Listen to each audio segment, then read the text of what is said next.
Kita baca sama-sama, aku bacain aja. Matius 6 ayat 33.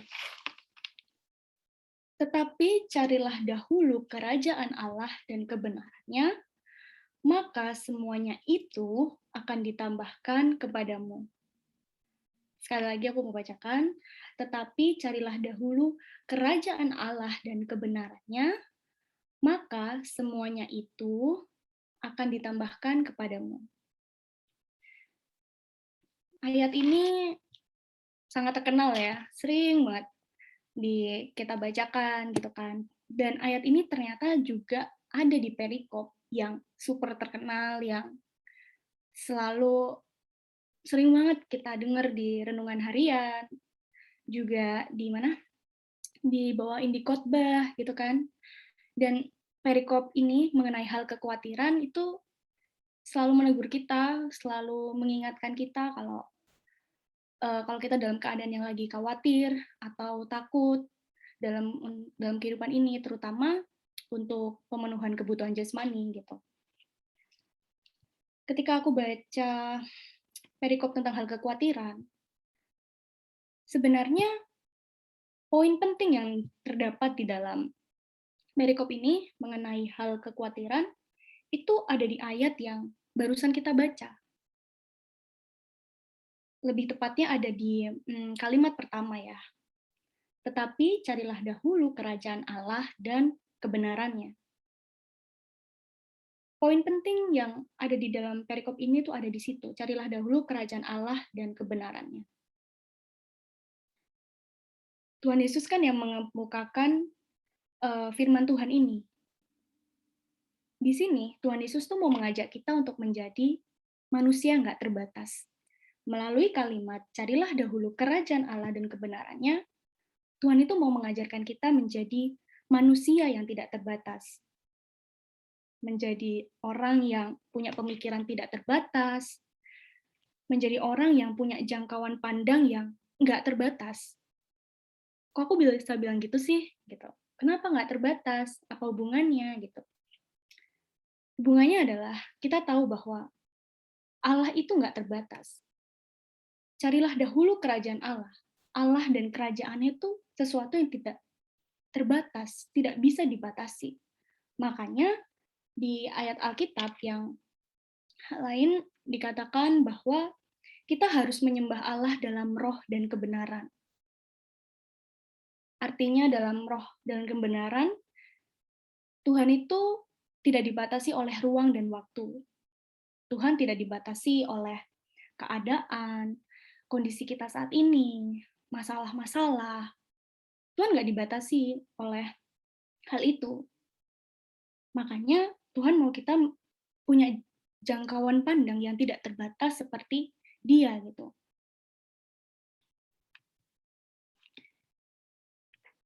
Lalu, apa sih maksud tidak terbatas gitu? Tidak terbatas itu artinya kedaulatan itu tidak dibatasi oleh siapapun dan kekuasaan apapun. Jadi jika ada kekuasaan lain yang membatasinya, kedaulatan tersebut itu akan lenyap. Jadi make sense ya kenapa ayat ini, carilah dahulu kerajaan Allah dan kebenarannya, ditaruh di dalam hal kekhawatiran, perikop hal kekhawatiran. Karena hal kekhawatiran, hal ketakutan soal pemenuhan kebutuhan jasmani dan masalah-masalah lain, itu bisa membatasi jarak pandang kita yang harusnya tidak terbatas. Yang harusnya hanya memikirkan kekekalan, yang harusnya hanya mencari kerajaan Allah, dan memikirkan tentang kebenarannya, akhirnya terbatas gitu. Akhirnya dibatasi oleh kekhawatiran. Akhirnya kita nggak bisa kan nggak bisa mikir dengan baik gitu. Kita akhirnya nggak punya jarak pandang yang luas. Jadi harusnya segini Tuhan maunya sampai kekekalan, ke kehidupan yang akan datang, kita ribut di sini. Kita sibuk untuk aku mau kuliah di mana, sekolah di mana, aku mau buat apa habis ini. Terus habis itu gimana nanti aku supaya memperkaya diriku, supaya aku ini aman dan terjamin. Ya kita cuma ribut aja di situ. Hingga jarak pandang kita yang harusnya memandang hingga yang tak terbatas kekekalan itu terdistract. Kalian pernah nggak malam-malam gitu kan, biasanya bukan anak senja kalau ini anak malam gitu. Ini, lihat ke atas gitu kan, lihat bintang gitu. Mmm, kalau misal lagi jernih gitu kan, awannya lagi jernih, terus nggak tertutup kabut gitu kan. Biasanya anak malam itu suka lihat ke atas gitu kan. Ya barangkali aja ada bintang jatuh, terus make a wish gitu. Nah, kita kan bisa lihat dengan jelas kan, oh ada bintang, ada bulan gitu. Cantik banget gitu, apalagi kalau malam-malam. Tapi kalau misalnya malam itu mendung, terus malam itu berkabut, berawan, bulan sama bintangnya nggak bisa terlihat dengan jelas kan. Nah, ya seperti itu, kalau misal di dalam kehidupan kita banyak distraction gitu ya, banyak eee, hal-hal yang membatasi, entah itu dosa kita, entah itu pikiran kita yang kotor, ya kekhawatiran juga, ya kita nggak akan pernah bisa mencari kerajaan Allah dan kebenarannya. Kita nggak akan pernah bisa berpikir seperti Allah berpikir, berpikir yang tidak terbatas. Ya ampun Kak, boro-boro gitu ya, mau mikir soal kerajaan surga, boro-boro gitu gue mau istilahnya punya jarak pandang yang tidak terbatas, yang sampai kekekalan. Percaya adanya surga neraka aja enggak gitu. Gimana mau mikirin tentang kerajaan surga gitu kan. Mmm, well, emang sulit sih membuktikan kepada orang yang nggak percaya akan dunia yang akan datang. Banyak banget manusia di sekitar kita yang akhirnya memilih untuk nggak maulah percaya adanya Tuhan, nggak percaya kalau nanti tuh beneran ada surga dan bumi ini akan terbakar hangus dan menjadi neraka. Lalu Tuhan akan datang menjemput kita, anak-anaknya yang saleh, yang hidupnya benar, untuk dibawa ke langit baru dan bumi yang baru. Kayaknya ini ya, apa namanya, sulit membuktikan kepada mereka. Jujur, kalau misal aku disuruh membuktikan kepada mereka, aku pun juga nggak bisa sih, maksudnya itu sulit gitu. Karena banyak hal itu tidak bisa dijelaskan kalau belum mengalami. Ya nggak? Banyak hal yang nggak bisa dijelaskan kalau belum mengalami, apalagi soal kerajaan surga dan kebenarannya. Tidak seperti apa yang bisa dirasa oleh lidah dan dirasa oleh maksudnya diraba oleh tangan kita atau dilihat oleh mata. Kayak misal nih coba, misal, Karen nawarin aku gitu, "Kak, coba nih Kak, sambal mercon level 30," gitu kan. "Level mercon nih," gitu, 30 gitu. Nah, aku orang yang super sensitif sama pedes, kayak cabai setengah aja aku udah diare kayaknya. Iya serius, aku nggak bisa makan pedes. Eee, misal aku coba gitu kan, aku pertama skeptis kan, "Ih masa sih, cabe 30 gitu, level 30 gitu." Terus aku coba, "Ih bener ya, pedes banget." Terus aku bandingin sama level yang cupu gitu, level 10 gitu kan, level cupu, level 10 gitu. Terus aku coba, "Oh, iya nih, ini agak lebih light," gitu kan, orang bilang lebih light gitu. Nah, kalau kayak gitu kan enak ya, maksudnya kita bisa ngerasain, terus oh ya kita bisa buktiin bener gitu. Nah, tapi kalau misal soal kayak damai sejahteranya Tuhan, sukacitanya Tuhan, pengampunan, kelemah lembutan, kerendahan hati, pikiran yang bersih, itu kan sifatnya batiniah gitu, yang nggak bisa semudah dikecap oleh lidah kayak gitu. Aku pun juga nggak bisa kayak misal aku malam gitu habis doa, terus aku ngerasain damai sejahteranya Tuhan, terus aku bilang ke Helen, "Helen, kemarin aku habis ngerasain damai sejahteranya Tuhan," gitu. "Ini gue transfer ke lo," gini kan, terus gue lempar aja gitu kan, enggak kan gitu. Nggak mungkin dan itu nggak mungkin bisa terjadi karena ya orang harus istilahnya mencari secara individu gitu, itu Bapa sendiri yang memberikan kepada kita. Makanya dikatakan Carilah dahulu kerajaan Allah dan kebenarannya, maka semuanya itu akan ditambahkan kepadamu. Kata itu menunjuk kepada carilah dahulu kerajaan Allah dan kebenarannya.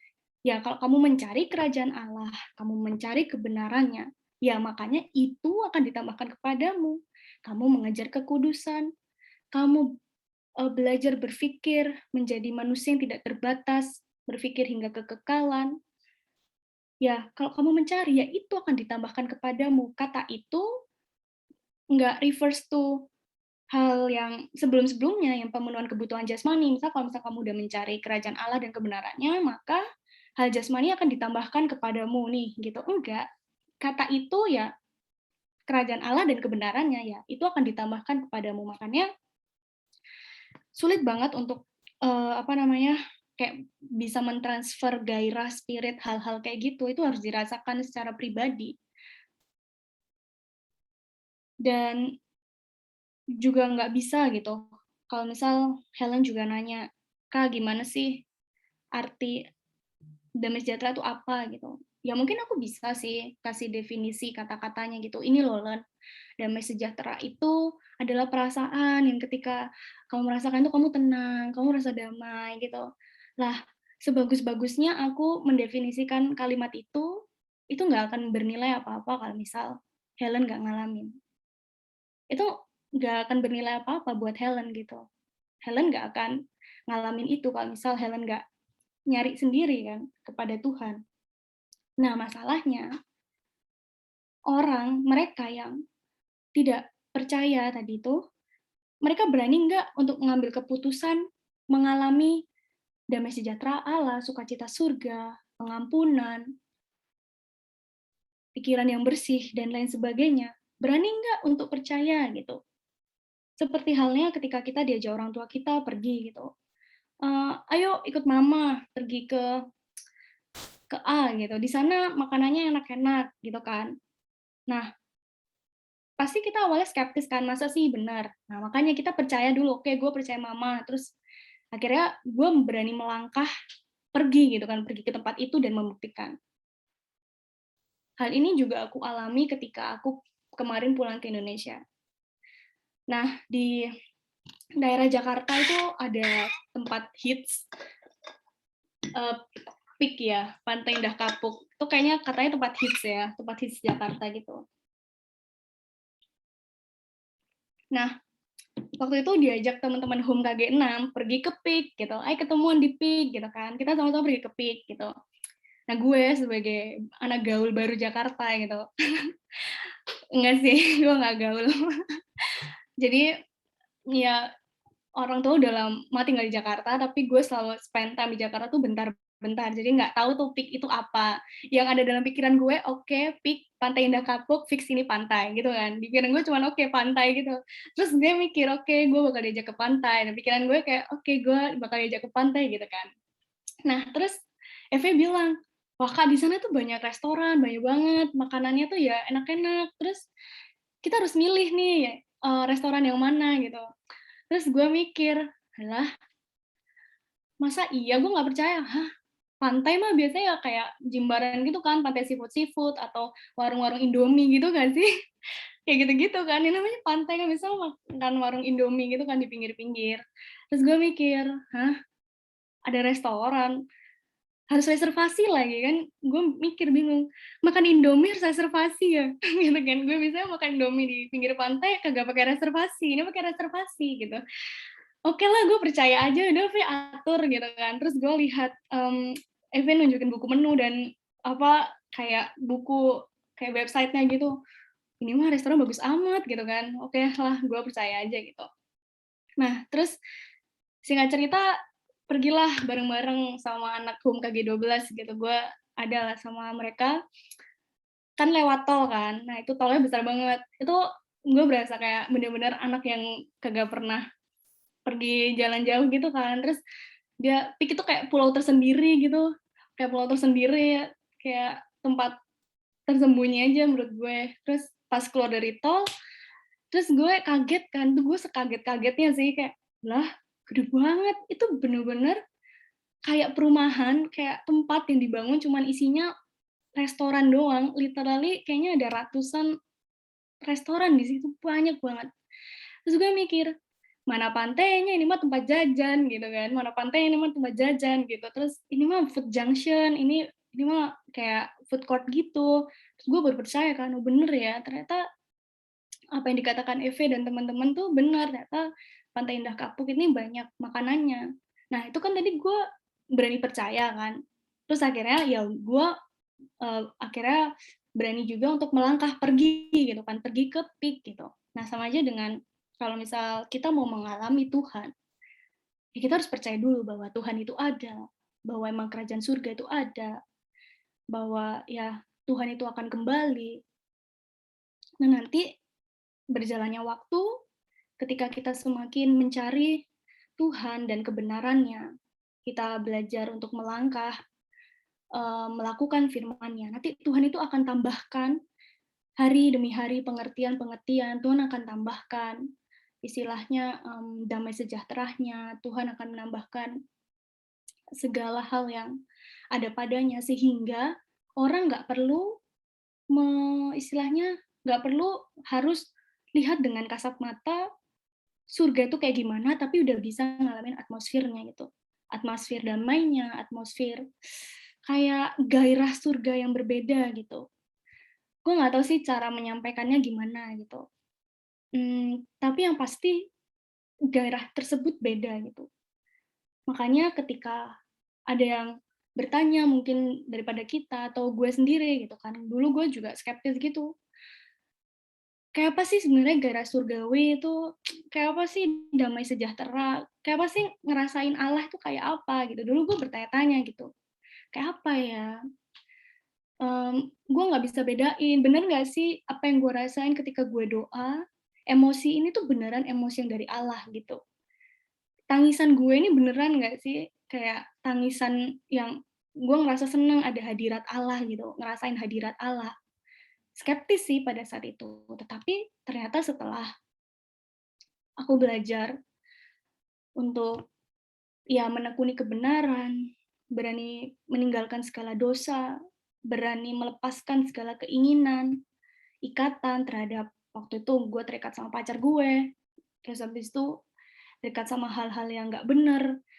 Nah dari situ Tuhan membawa gue semakin lebih dalam, lebih dalam, lebih dalam hingga di satu titik peaknya itu ketika kalau lagi ngerasa hidup bersih dan tidak bercacat celah, itu gue bisa ngerasain kayak lagi doa, ada suatu gairah yang gue nggak bisa definisikan, dan dari situ gue bisa berkata bahwa beda antara emosi yang biasa kita keluarkan sama emosi yang dari Tuhan, gairah yang dari Tuhan itu berbeda. Literally berbeda banget. Aku nggak bisa definisiin gimana, tetapi aku percaya kalian pun juga bisa mengalaminya gitu. Kalau kita mau hidup benar, makanya dikatakan di Matius 5 ayat Matius 5 ayat 8, berbahagialah orang yang suci hatinya karena mereka akan melihat Allah. Hanya orang-orang yang hidupnya benar, suci, hidupnya kudus, merelakan segala kesenangannya, segala tabiat buruknya, yang akan bisa merasakan Allah di dalam doanya, di dalam kehidupannya, di dalam setiap langkahnya setiap hari, hanya mereka. Makanya kita berjuang sama-sama terus untuk bisa merasakan hadirat Allah dalam hidup kita. Dan kalimat, carilah dahulu kerajaan Allah dan kebenarannya, mengajarkan juga pada kita bahwa yang lain itu menjadi nggak penting, teman-teman. Demi kerajaan Allah, yang lain itu menjadi nggak penting, dan kita berani melakukan apapun demi itu, demi kerajaan Allah. Aku bilang tadi, Allah nggak terbatas. Allah nggak bisa dibatasi oleh kekhawatiran kita. Allah nggak bisa dibatasi oleh apapun. Permasalahan kita, dosa-dosa kita. Allah itu nggak terbatas, maka jangkauan pandang kita pun harus tidak terbatas. Harus nggak boleh dibatasi oleh apapun. Makanya Tuhan menghendaki kesucian dan kesempurnaan kita itu tidak terbatas. Allah tidak terbatas, jangkauan pandang kita nggak terbatas, dan kita pun harus suci yang tidak terbatas. Harus suci banget, kudus banget. Sampai kita bisa mencapai kesalehan puncak, istilahnya ya, kesalehan puncak di dalam kehidupan kita. Makanya kita harus spiritual check up setiap hari. Bertanya sama Tuhan, Bapa, mana sih dalam diriku tuh yang masih membatasi jangkauan pandangku ini loh, sehingga aku tuh nggak bisa fokus samamu, sehingga aku tuh kok masih terus jatuh dalam dosa. Apa sih yang masih melekat di dalam kehidupanku, sehingga jangkauan pandangku ini nggak bisa sampai terbatas gitu. Dan gimana aku tuh bisa mencapai kesucian yang tidak terbatas itu loh. Apa hal-hal yang masih mendistract aku, istilahnya, kekhawatiran apa, dosa apa gitu. Kita harus terus memperbaiki diri kita, bertanya terus. Tuhan itu nggak pelit. Tuhan itu nggak pelit kepada kita. Jadi beberapa hari yang lalu, minggu lalu ya, ada satu peristiwa yang menampar aku gitu. Peristiwa yang menggampar aku gitu loh, dan menelanjangi diriku.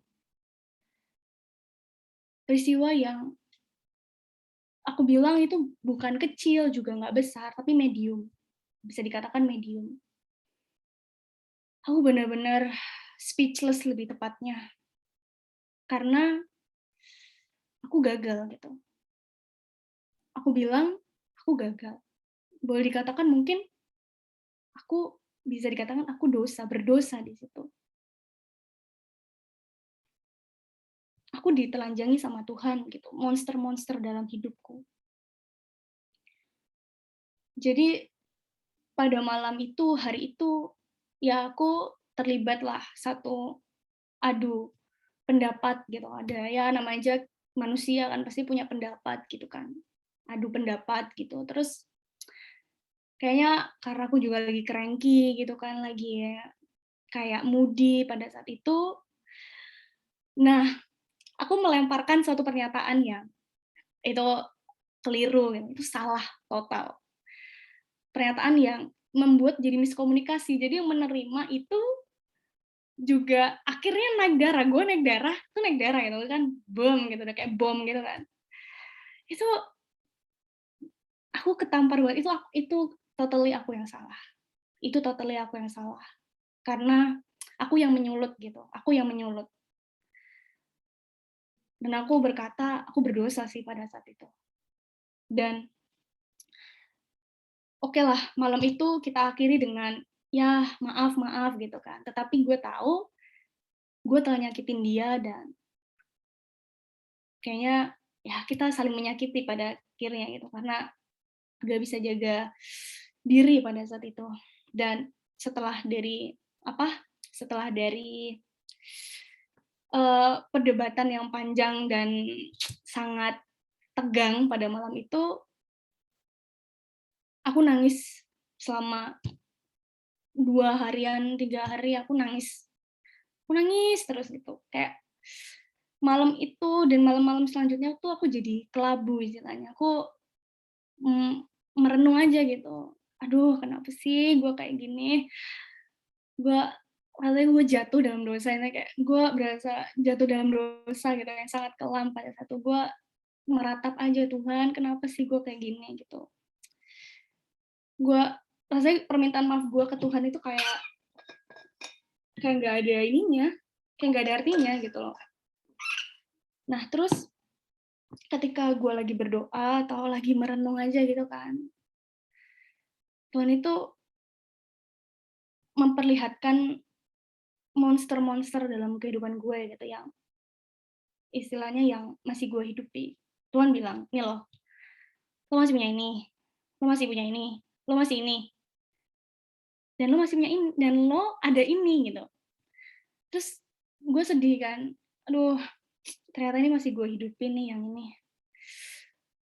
Dan gue sadar banget sih yang beberapa yang pertama yang gue sebutin itu, gue tahu gue masih ada itu dan gue berusaha untuk mematikannya gitu. Karakter buruk gue nih, gue berusaha matikan tapi masih aja jatuh. Oke lah, gue masih bisa terima gitu ya, yang pertama-pertama ini. Tetapi yang terakhir, itu gue kaget sekaget-kagetnya ketika Tuhan kayak ngasih tahu ini loh, ada ini gitu. Gue langsung bertanya sama diri gue pada saat itu, Tuhan, kok gue punya ini gitu? Kok gue ada yang ini? Ini karakter yang ini jujur gue nggak pernah punya. Dan ini karakter jahat banget gitu. Itu sikap hati yang ternyata keluar ketika gue lagi adu argumen sama seseorang itu, dan gue merasa gue nggak pernah punya karakter ini gitu. Gue mikir, kok gue punya ini sih? Dan tuh kecewa banget karena kok gue baru tahu gitu, kok gue punya ini gitu, ini dari mana gitu. Gue merenung kan, terus ya tetap gue bertanya, kok gue bisa kayak gini sih, punya yang terakhir ini. Terus tiba-tiba ya adalah suara atau ya insight gitu dari pikiran gue pada saat itu. Tuhan, gue yakin tuh Tuhan yang ngomong lah di dalam pikiran gue. Tuhan bilang gini, Bet, aku tuh nggak hanya membereskan monster-monstermu yang telah kamu hidupi bertahun-tahun, tetapi juga potensi monster yang diwarisi oleh nenek moyangmu yang belum keluar di dalam dirimu. Dia bilang gitu. Sekarang kamu tahu kan gitu. Terus gue mikir, nah berarti monster yang terakhir yang gue baru tahu ini, itu diwarisi oleh nenek moyang gue. Terus gue langsung mikir kan, gue langsung berpikir keras, gue bertanya apakah nyokap bokap gue punya gitu kan. Apakah bapak ibuku punya? Aku mikir, kayaknya bapak ibuku nggak punya deh yang ini gitu. Terus apa nenek kakek gue atau buyut gue gitu kan, gue mikir. Tapi gue nggak bisa dong menarik sampai jauh karena gue nggak kenal deket gitu kan. Terus gue baru sadar bahwa ya betul ya, Tuhan mau kita punya jarak pandang yang tidak terbatas. Tuhan mau kita sempurna yang tidak terbatas. Tetapi ternyata di satu sisi juga secara paralel Tuhan itu mengoreksi kita secara tidak terbatas. Bayangin itu dosa yang diwariskan nenek moyang yang kalau ditarik garis panjang itu kan juga tidak terbatas kan. Kamu nggak sadar, kamu di dalam paru-paru rohanimu ternyata masih melekat kelakuan karakter-karakter buruk yang diwariskan sama nenek moyangmu yang kamu nggak tahu gitu, yang kamu nggak sadar. Ternyata kamu punya gitu. Dan Tuhan ternyata menunjukkan itu padamu. Makanya penting banget yang namanya spiritual check up. Penting banget kita semakin hidup benar. Karena apa? Semakin kita hidup benar, semakin kita tuh semakin sepikiran dan seperasaan dengan Allah, kita semakin nyambung sama Tuhan. Sehingga ketika Tuhan mengungkapkan segala sesuatu yang sulit untuk dimengerti, kita jadi mengerti. Mungkin aja Tuhan udah pernah memberitahu aku tentang monsterku yang terakhir itu dulu, tapi gue nggak paham. Tapi sekarang ketika ya gue makin hidup berubah, gue makin benar, gue bisa sadar.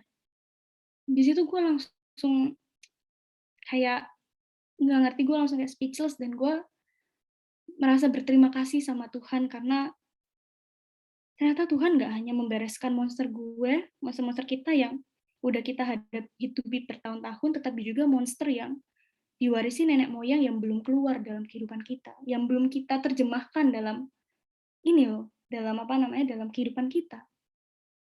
Gue merasa bersyukur keluar sekarang. Nah kalau nanti keluar ketika hari gue udah senja, jam umur gue udah tinggal udah tinggal dikit-dikit, terus itu selama ini gue kasih makan. Itu selama ini gue kasih makan, terus tiba-tiba dia keluar, boom. Terus gue nggak ngerti harus apa. Makanya, kita jangan takabur kalau bilang ya. Jangan puas diri. Iya, gue udah selesai nih sama monster-monster gue udah nggak, let's say, nggak ngerokok. Terus gue udah nggak ngomong kotor, gue udah nggak pikiran jorok ini. Tunggu dulu, masih ada yang diwariskan sama nenek moyangmu yang kamu nggak pernah tahu, yang ada dalam paru-paru rohanimu, yang bisa dilihat, yang hanya bisa dilihat sama Tuhan. Itu sesuatu yang tidak terbatas. Tuhan mau kita sempurna nggak terbatas, tapi ternyata Tuhan juga menolong kita, mengoreksi sampai tidak terbatas, sampai yang diwariskan oleh sampai Adam kayaknya ya, kalau ditarik sampai Adam, itu kan terbatas banget kan. Jadi jangan pernah puas diri, jangan sombong, lu siapa sih, kita siapa sih di dunia ini? Ayolah kita hidup benar teman-teman. Kalau kita nggak makin serius membenahi hidup kita, itu loh yang masih tertinggal dalam, ya masih residu-residu yang lain itu nggak akan terungkap. Kalau itu tidak terungkap, gila, gue nggak ngerti lagi sih. Makanya gue waktu dapat kebenaran yang gue beri judul tidak terbatas ini, gue merasa gue nggak akan pernah nanya lagi seberapa suci gue harus hidup, ukurannya apa suci buat gue nggak pernah mau nanya itu lagi, karena yang gue tahu sekarang ternyata Tuhan mau gue suci yang tidak terbatas. Tuhan mau aku sesuci-sucinya yang nggak ada batasnya, udah paling udah yang gue ngerti. Mungkin kalau gue boleh gini tuh nggak akan bisa mengukur itu. Tuhan maunya kita tidak terbatas karena dia tidak terbatas, jangan dibatasin. Gue gak akan pernah nanya lagi, dan juga buat kalian gak usah nanya lagi lah, gue semana sih Tuhan sucinya, gak usah. Tuhan mau kamu suci gak terbatas, itu titik.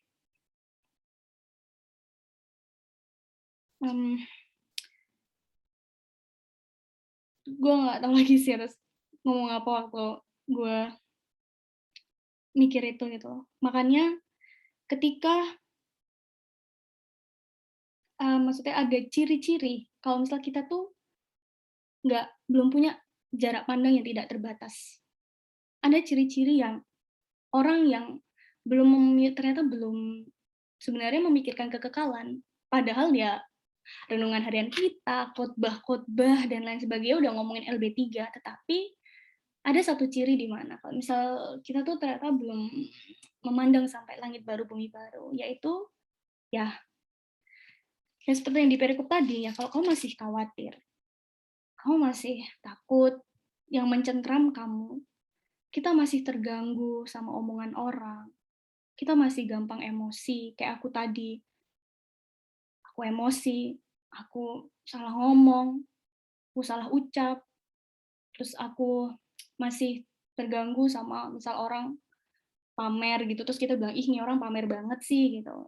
Lah ya, kan kita masih terganggu sama orang kan. Terus ya istilahnya ketika direndahkan, terus kita dalam pekerjaan atau dalam sekolah kita udah ngasih yang terbaik tapi ternyata nggak dihargai, terus kita marah, terus kita masih ya terganggu sama hal kayak gitu, berarti jarak pandang kita masih di bumi. Tapi kalau misal kita udah nggak terganggu dengan hal itu, oh ya udah, ketika ada yang nyakitin kita, orang tua kita yang paling terdekat sama kita, nggak menganggap kita anak, misal gitu.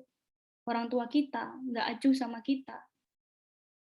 Lalu sahabat kita, mungkin yang udah lama sama kita, terus ketika kita mengambil jalan kebenaran, dia tidak mau menerima kita lagi, mencemooh kita, dan lain sebagainya. Ya kita udah bisa bilang, oh ya udah nggak apa-apa gitu. Nggak apa-apa. Ketika kita udah bilang nggak apa-apa, dan nggak hanya di mulut, tetapi juga di dalam hati kita tetap damai. Itu berarti kita udah memiliki jarak pandang yang tepat. Tapi kalau kita masih jatuh dalam dosa, kita masih ya pacaran nggak sehat, mungkin yang udah pacaran di sini, terus kalian masih ngomongin orang, kalian nggak nurut sama orang tua, membantah,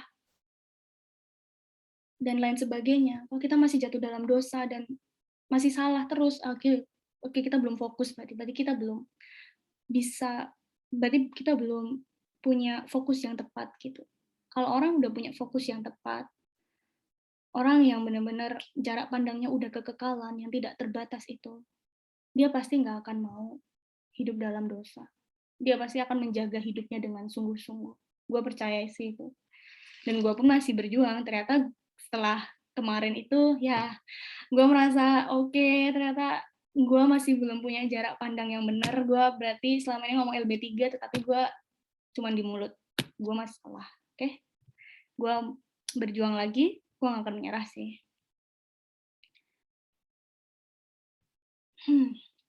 Kalau ngomong tentang yang kekhawatiran tadi ya, boleh nggak sih khawatir gitu? Boleh nggak sih takut akan suatu hal gitu? Sebenarnya perasaan yang bisa dirasakan manusia, entah itu happy, perasaan bangga gitu kan, happy, terus perasaan yang tenang, damai, marah, kecewa, sedih, itu perasaan wajar yang nggak apa-apa kok kita alami gitu. Itu sangat manusiawi gitu, kita alami perasaan itu. Tetapi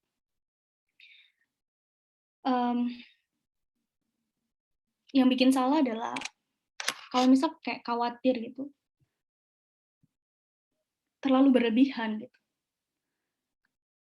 Akhirnya membuat orang itu nggak mengandalkan Tuhan gitu. Sesuatu hal yang terlalu berlebihan, terus akhirnya dia akhirnya tidak bisa mengandalkan Tuhan. Nah, itu yang salah. Aku bilang di sini mengandalkan Tuhan tuh bukan yang akhirnya kamu sembarangan, terus kamu nggak mau kerja dengan keras, nggak mau belajar keras, cuman yaudah gue andalkan Tuhan. Nggak gitu. Mengandalkan Tuhan di sini yang gue maksud itu mengandalkan hikmatnya. Mengandalkan hikmatnya. Karena kalau misal orang udah khawatir, misal khawatir tentang hari esok lah gitu. Ya udah, misal dia berkata, aduh besok orang tua atau bulan depan orang tua harus berobat nih, aduh uang dari mana ya Tuhan gitu, kayaknya duitnya nggak cukup, atau yang punya anak beli susu di mana, atau yang mau buat bayar sekolah gitu kan, gimana ya gitu. Nah, perasaan khawatir kan menimbulkan akibat kita jadi waspada kan, kita jadi waspada, mengantisipasi gitu kan. Akhirnya ya kita bekerja gitu kan, cari uang. Nah, mencari nafkah tadi. Tapi melakukan itu semua ya bukan semata-mata untuk yang tadi aku bilang tadi, hal-hal tadi, tapi ya semata-mata kembali lagi hanya untuk Tuhan, supaya pekerjaan Tuhan yang disematkan dalam kehidupan kita tuh bisa terjalin dengan efektif gitu. Kan menafkahi orang tua, sekolah sungguh-sungguh, terus membiayai adik, itu kan tugas tanggung jawab kita kan, bagi sebagai orang percaya gitu. Jadi kita kembalikan lagi kepada Tuhan. Tapi masalahnya banyak orang kalau udah khawatir banget, akhirnya serakah gitu loh. Akhirnya serakah, ceroboh. Dan aku bilang tadi tidak mengandalkan Tuhan, tidak mengandalkan hikmatnya. Akhirnya ya dia bilangnya oke, awalnya buat orang tua, pekerjaan Tuhan gitu, tapi sebenarnya dalam dirinya ya dia pengen hidupnya terjamin, aman, kalau bisa duit gue ini sampai 7 turunan nggak habis, misal gitu. Terus perusahaannya atau uangnya bisa berlipat-lipat kali ganda, kayak gitu.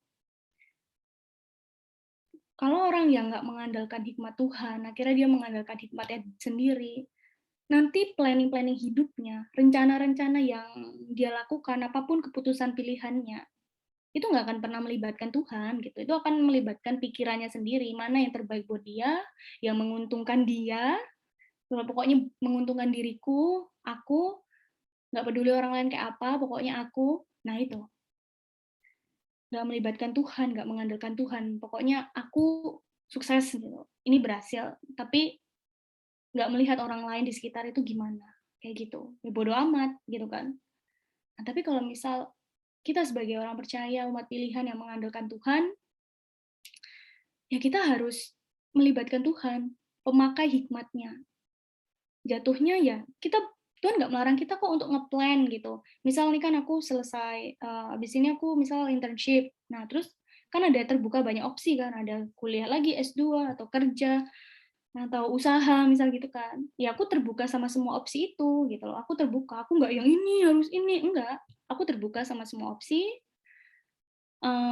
Dan aku juga mungkin mulai melihat-lihat, oke, kayaknya aku lebih skill-nya ke sini, atau kalau kerja mungkin seperti ini gitu, ya.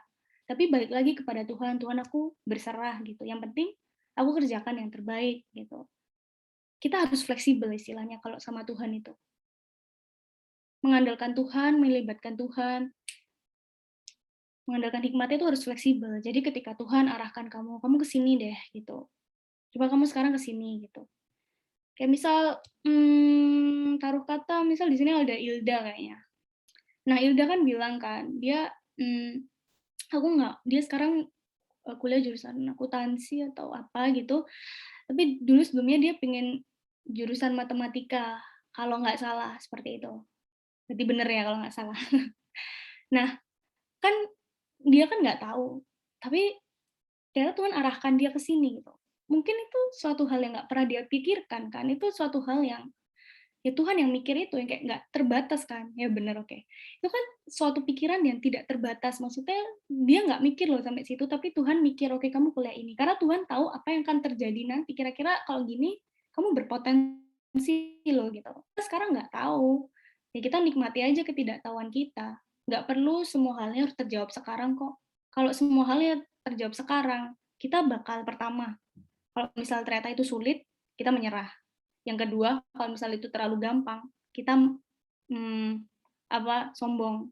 Oh gitu, cuman gini aja. Makanya, ya nikmatin aja ketidaktahuan kita gitu. Kita lakukan aja yang terbaik, ya nanti misteri-misteri yang kita lakukan bersama Tuhan itu, ya akan terjawab kok pada waktunya, gitu. Yang penting hari ini aku berkenan, punya jarak pandang yang benar, mmm, sempurna yang sesuci-sucinya.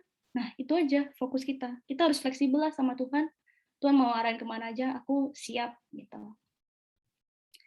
Jadi, kita belajar ya untuk hidup punya jarak pandang yang benar, yang panjang tidak terbatas, sucinya kita harus tidak ada batasnya, hidup kita nggak boleh dibatasi oleh apapun, karena Tuhan itu mau mengoreksi kita sampai tidak terbatas. Sehingga nanti kalau misal kalian ketemu sama teman kalian yang udah lama nih nggak ketemu gitu.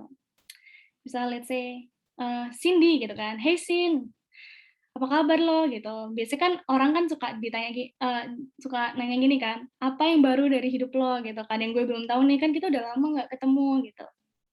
Nah, biasanya orang kan akan jawab kan gini, "Iya nih, gue kemarin habis traveling keliling Indonesia, gue kemarin habis dari Labuan Bajo, dari Raja Ampat," gitu kan.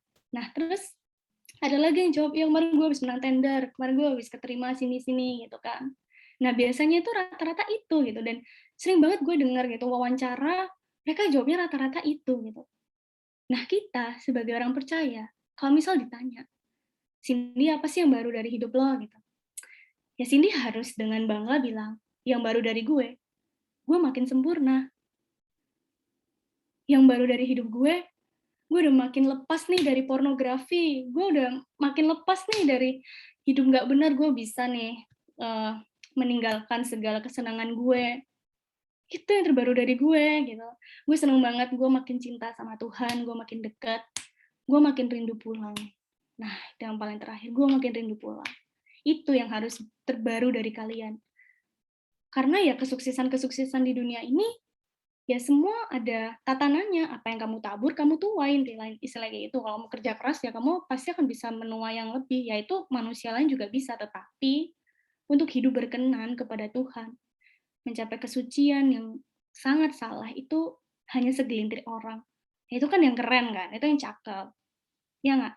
Itu cuma sedikit orang yang bisa, dan kalau misal kita bisa meraih itu, dengan bangga kita bisa bilang, "Gue makin berubah." Thumbs up lah buat kalian. Jadi, yuk kita belajar hidup makin benar, koreksi diri terus, kita berjuang sama-sama ya, jadi manusia yang nggak terbatas. Amin. Oke, thank you.